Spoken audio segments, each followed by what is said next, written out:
اللہ میں بہت تھک چکا ہوں، جنہیں اپنا سمجھا وہی پرائے نکلے، جن کے لیے راتوں کو جاگتا رہا روتا رہا وہی میری بے بسی کا مذاق اڑاتے رہے۔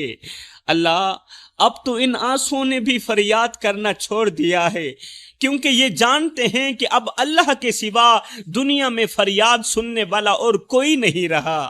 اللہ تو نے کہا تھا کہ تو 70 ماؤں سے بڑھ کے محبت کرنے والا ہے، تو 70 ماؤں سے زیادہ محبت کرنے والا ہے، تو پھر آ جانا، مجھے اس محبت سے لپٹا لینا، کیونکہ اب انسانوں کی دنیا میں میری ہستی بس بوجھ بن چکی ہے۔ اللہ میں جس راستے پہ چلا دھوکے نے میرا استقبال کیا، جس ہاتھ کو تھاما اسی نے مجھے کاٹا، اور جب میں چیخا، جب میں درد سے کراہیا تو لوگ بولے کمزور ہو گیا ہے تو، کمزور ہو گیا ہے، بزدل ہو گیا ہے تو، اس لیے تو رو رہا ہے۔ میری ماں نے مجھے دعا دی تھی کہ بیٹا کبھی کسی کو دکھی نہ کرنا، پر کاش وہ یہ بھی دعا دے دیتی کہ کوئی میرے بیٹے کو بھی دکھی نہ کرے، کوئی میرے لال کو بھی دکھی نہ کرے۔ میرے رسول کریم نے فرمایا تھا اللہ اس کے قریب ہوتا ہے جو ٹوٹ کر گر جاتا ہے۔ یا اللہ اس وقت میں ٹوٹ چکا ہوں، اس وقت میں بکھر چکا ہوں، اس وقت میں گر چکا ہوں، آ جانا، مجھے جوڑ لینا، ورنہ تیرے ظالم لوگ مجھے روند ڈالیں گے۔ لوگ کہتے ہیں مرد کبھی نہیں روتا، لوگ کہتے ہیں مرد کبھی نہیں روتا، مرد کبھی نہیں روتا۔ سنو، جب باپ کا کندھا نہ رہے، ماں کی گود باقی نہ رہے، بہن کی آواز سنائی نہ دے، بھائی بے وفائی کر جائیں، اور جب بیوی بیگانی ہو جائے تو اس وقت مرد کا صرف دل نہیں روتا، اس کی سانسیں بھی رو پڑتی ہیں۔ مرد کیوں نہیں روتا؟ مرد رلایا جاتا ہے، مرد تڑپایا جاتا ہے۔ بد نصیب وہ نہیں جو دنیا ہار جائے، ارے بد نصیب وہ ہے جسے اللہ کسی مظلوم کی آہ کا نشانہ بنا دے، بد نصیب وہ ہے جسے اللہ کسی دکھی انسان کی آہ کا نشانہ بنا دے۔ کبھی کسی کے صبر سے نہ ٹکرانا، کیونکہ جس کے ساتھ اللہ ہوتا ہے نا، اس کی خاموشی بھی قیامت بن جاتی ہے۔ اور ہاں ایک بات اور، کسی مظلوم پر ظلم ہوتے ہوئے دیکھ کر خاموش مت رہنا۔ بڑے ہی افسوس کے ساتھ کہنا پڑ رہا ہے جوانوں، مسجد اقصی کے صحن میں لاشیں بچتی رہیں اور تم خاموش تماشائی بنے رہے۔ نبیوں کی سرزمین خون سے تر ہوتی رہی اور 57 ملکوں کے حکمرانوں کی غیرت بے غیرتی کے قبرستان میں دفن ہو گئی۔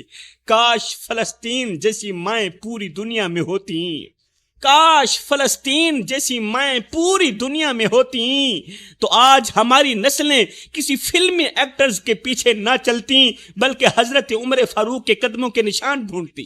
اگر فلسطین اور غزہ کی مائیں پوری دنیا میں ہوتی تو آج میری قوم کے نوجوان سیدنا عمر فاروق کے قدموں کے نشان ڈھونڈ رہے ہوتے۔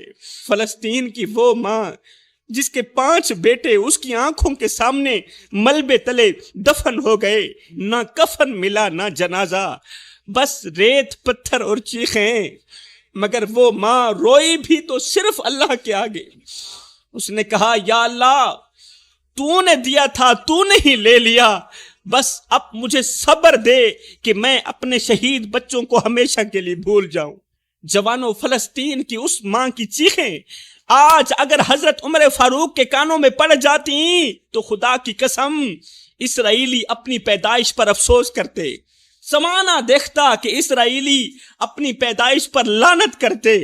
آج اگر حضرت عمر فاروق کے کان میں آواز پڑتی تو حضرت عمر فاروق کے ہاتھ میں تلوار ہوتی، وہ فلسطین کی سرزمین پر کھڑے ہو کر بلند آواز سے کہتے اے اقصی تو گھبرا نہیں، تیرا عمر آ گیا ہے۔ جہاں مظلوم روئے وہاں عمر خاموش نہیں رہ سکتا۔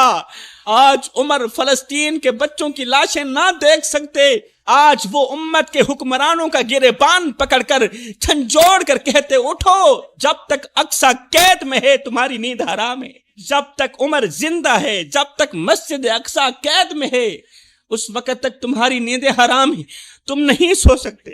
مگر افسوس آج وہ چیخیں امت کے کانوں سے ٹکرا کر واپس جا رہی ہیں اور امت خواب غفلت میں سو رہی ہے۔ آج فلسطین کی ماں اپنے بیٹوں کی لاشیں اٹھا کر بھی یہی کہتی ہیں کہ میرے بیٹے مرے نہیں، وہ زندہ ہیں، وہ جنت کے دروازے پر میرا انتظار کر رہے ہیں۔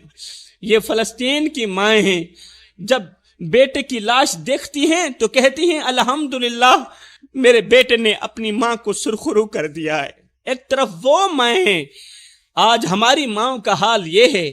آج اگر فلسطین کے لیے بیٹے کی آنکھ نم ہو بھی جائے تو ماں کہتی ہے چپ رہو بیٹا، کوئی بات نہیں، زمانہ بہت خراب ہے۔